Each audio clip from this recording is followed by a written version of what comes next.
Why do you always feel so miserable in relationships? Because you've been trying to change the other person. The German psychologist Bert Hellinger has a famous saying: "Whoever is in pain will change, and whoever changes will benefit." Many people don't understand this statement, and even resist it, thinking that if they didn't make the mistake, why should they be the one to change? But you need to know that when he did something and felt no pain, he may not have considered it a problem. In other words, you are troubled by something that he himself is not troubled by. Your perceptions of the situation are on different dimensions, and he won't listen to you. In the end, you find that nothing has been solved except your own suffering. So, I always emphasize never trying to change someone's thoughts, because changing a person is really difficult. The latest neuroscience research has a report on how many days it takes to change a person's small habits. At least 140 days. Not to mention deeply ingrained behaviors and thoughts from childhood habits. Unless he has a very strong desire and spontaneously makes changes, no one can change him. For example, if your partner is lazy and not ambitious, no matter how hard you try to persuade him, he probably won't listen. But natural laws will make him pay for his laziness one day, perhaps in work or some other aspect. After he tastes bitterness, he will naturally change. So, if you're suffering because of his laziness, what you need to do is not force him to work hard, but rather think about either finding a more ambitious person or lowering your expectations.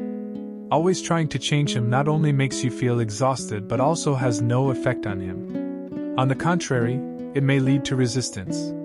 No matter how good your intentions are, in his eyes, it is a form of coercion and control. No one wants to be controlled by others. So why do we always want to change the other person?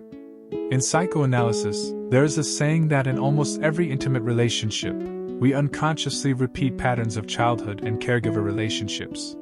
That is, if we had some unmet desires and needs when we were young, we seek a compensatory psychology in intimate relationships, hoping that the other person can fulfill our deficiencies.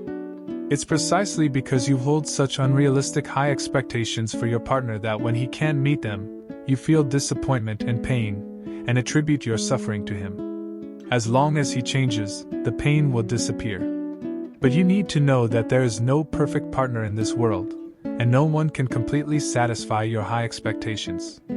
You can always find things that dissatisfy you at different stages. If you always want to change the other person to fit your expectations, you will gradually lose yourself, lose your pursuits, dreams, and feel pain because of him. Each of us is an independent individual. To cultivate a good intimate relationship, a very important principle is to learn to respect individual independence.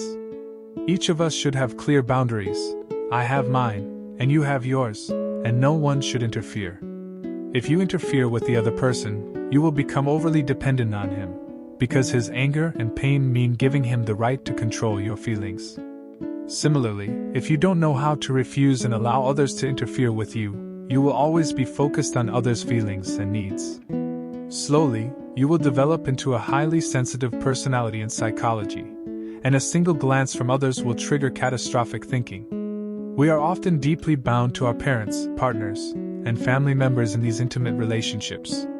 If we make mistakes and don't help them become better, we blame ourselves and feel guilty.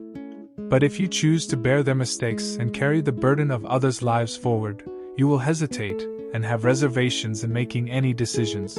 In the end, you will immerse yourself in endless pain and internal conflict. There's a book called The Courage to be Disliked, which talks about choosing our own lives.